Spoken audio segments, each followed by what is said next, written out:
Szerinted hogyan lehetne érdekesebbé tenni a te generációd számára a kolozsvári magyar napokat? Szerintem számunkra ismertebb bandákat kéne meghívni, hogy ők zenéljenek. Melyik volt a 14 év alatt eddig a kedvenc élményed? Talán a tavalyi Bagosi Brothers koncert, mivel az egyik kedvenc magyar előadóink ők.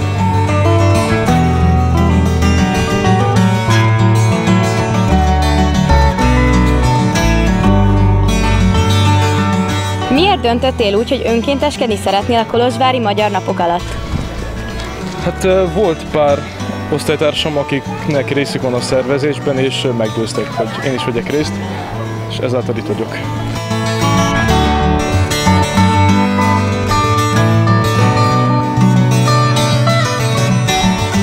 Hát kb. Olyan 5-6 éve el szoktam jönni, igen.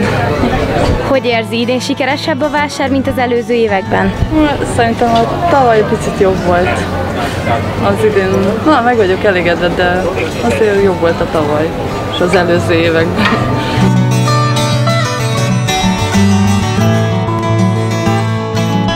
Szerintem egy ilyen nívós rendezvény annál színvonalasabb, minél nagyobb a publicitás, és minél többen kapcsolódnak bele. Mert nagyon sok más nemzetiségű kolozsvári lakos is belekapcsol, néha nem tudnak róla.